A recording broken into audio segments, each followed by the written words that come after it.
guys, welcome to WRME Live.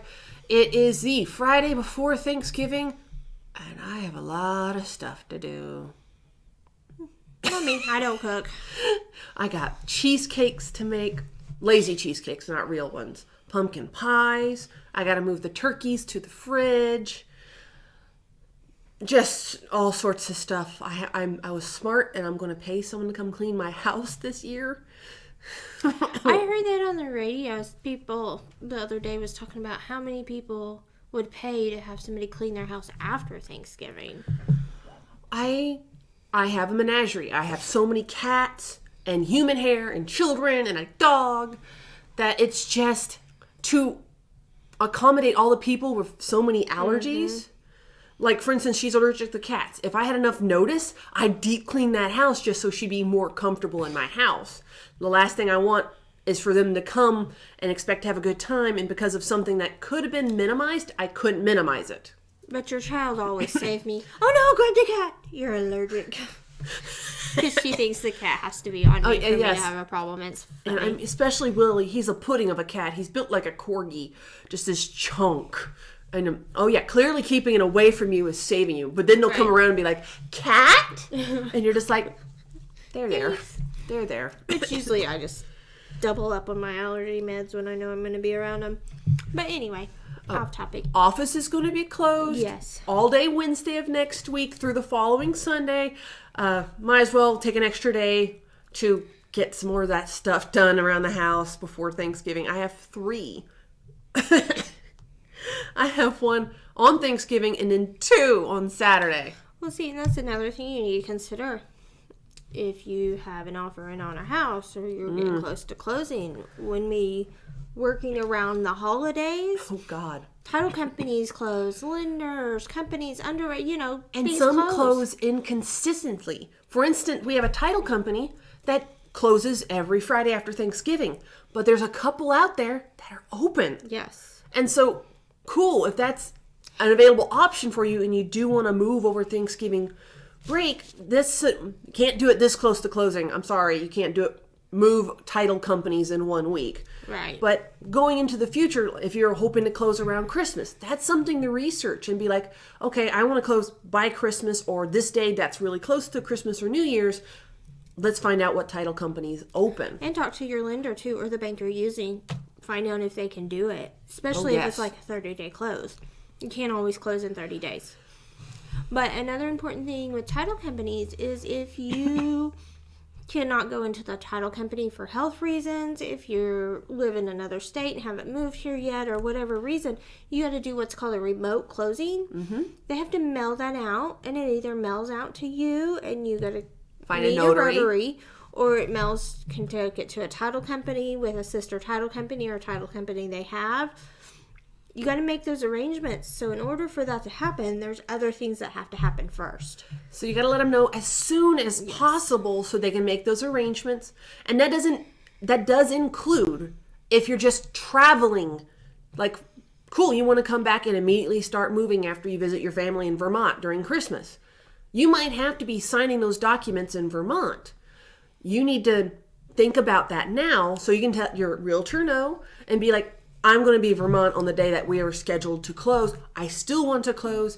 Can we do a mobile closing, a mail-out closing, a sister company closing?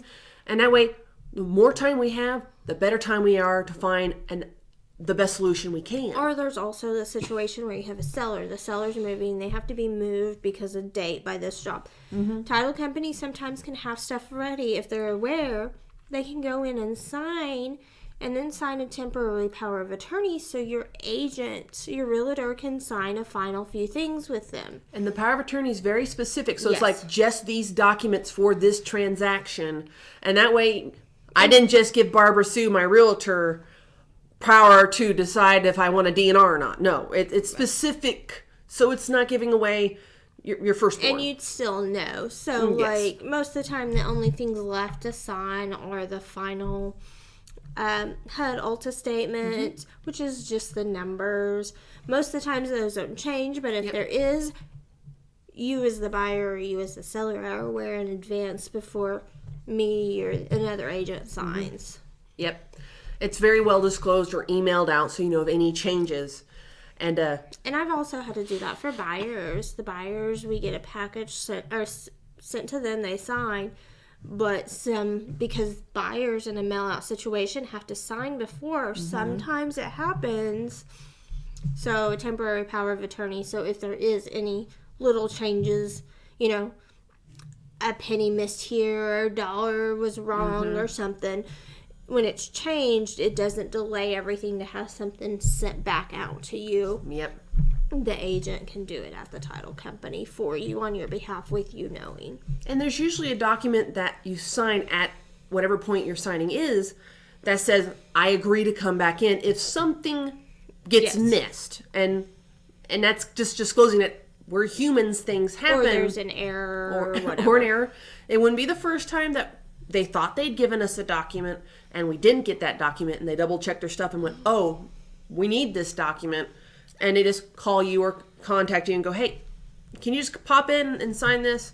We'll get it in and out real quick. Usually it's fairly quick. It's a little bit more difficult if you're already moved out of town or whatnot, but they're very accommodating, and it's not common. It's common enough that they have this procedure in place, but with time and diligence, it's gotten far less likely. So for any reason, if you think you're going to have to be remote or a mail out or whatever, let your realtor know in advance so she can let the title company, or he can let the title company know as soon as possible. That way, title company, the lender, everybody involved is aware that one side is going to be a mail out or a remote closing. Makes everything go a little smoother.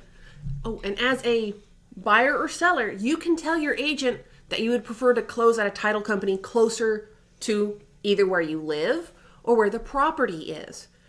The agents will default to whatever their habit is. Some people pick one that they're familiar with. Some people pick one that's closer to their office. Some people pick the ones with the best cookies because no one cares. And so, but if you really want a closing to be close to where you're moving, make sure your agent knows up front so you can pick the right title company as you are filling out your contract. And same with the seller. You can have your agent noted on the MLS in the realtor's remarks that would prefer to close a title company near Edmond, near Newcastle. So that way we can try to accommodate if it's an option.